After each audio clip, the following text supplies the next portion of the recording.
Welcome to Saro's Selva's vlog.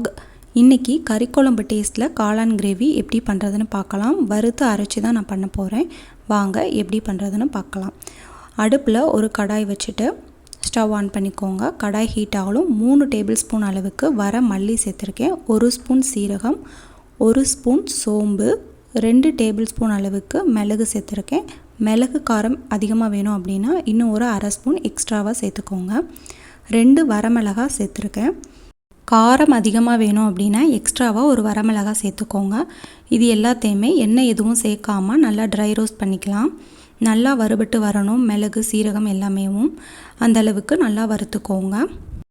நல்லா roast ஆயிடுச்சு அப்படின்னா மல்லியோட ஸ்மெல் நல்லா வரும். அந்த டைமில் இதை தனியாக ஒரு பிளேட்டுக்கு மாற்றி வச்சிடலாம். இப்போ அதே கடாயில் ஒரு கைப்பிடி அளவுக்கு நான் தேங்காய் சேர்த்துருக்கிறேன். பல்லாக கீரி சேர்த்துருக்கேன். நீங்கள் துருவி கூட சேர்த்துக்கலாம். இல்லை அப்படின்னா கடையில் ரெடிமேடாக டெசிகேட்டட் கோகோனட்னே கிடைக்கிது, அதை கூட நீங்கள் சேர்த்துக்கலாம். இந்த மாதிரி நல்லா ரோஸ்ட் பண்ணிவிட்டு தனித்தனியாக பிளேட்டில் எடுத்து வச்சுக்கோங்க. அதே கடாயில் 3 டேபிள் ஸ்பூன் அளவுக்கு எண்ணெய் சேர்த்துக்கோங்க.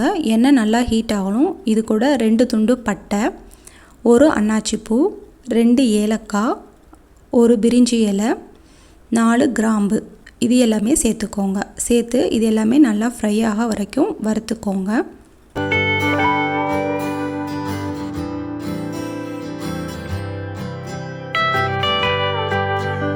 ஹோல் ஸ்பைசஸ் எல்லாமே நல்லா வறுபடணும். இது கூட 2 மீடியம் சைஸ் பெரிய வெங்காயம் குட்டி குட்டியாக கட் பண்ணி சேர்த்துக்கோங்க. நீங்கள் அரைச்சி கூட சேர்த்துக்கலாம். பட் இந்த மாதிரி குட்டியாக கட் பண்ணி சேர்க்குறப்போ டேஸ்ட் ரொம்பவே நல்லாயிருக்கும். வெங்காயம் நல்லா வதங்கட்டும். வெங்காயம் இந்த மாதிரி கண்ணாடி பதம் மாறுற வரைக்கும் நல்லா வதக்கி விட்டுக்கோங்க. வெங்காயம் நல்லா வதங்கின பிறகு தக்காளி சேர்த்துக்கலாம். 2 மீடியம் சைஸ் தக்காளி சேர்த்துருக்கேன். 2 வெங்காயமுக்கு 2 தக்காளி தான் கரெக்டான அளவு.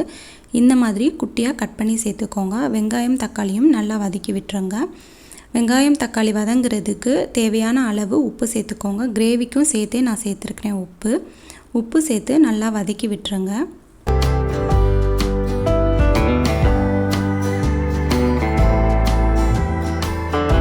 இது கூட 1 ஸ்பூன் அளவுக்கு இஞ்சி பூண்டு பேஸ்ட் சேர்த்துக்கலாம்.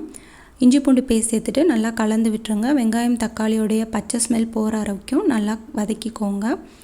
இதை ஒரு 3 to 5 மினிட்ஸ் மூடி போட்டு மூடி வச்சுருங்க. சிம்மில் வச்சுருங்க.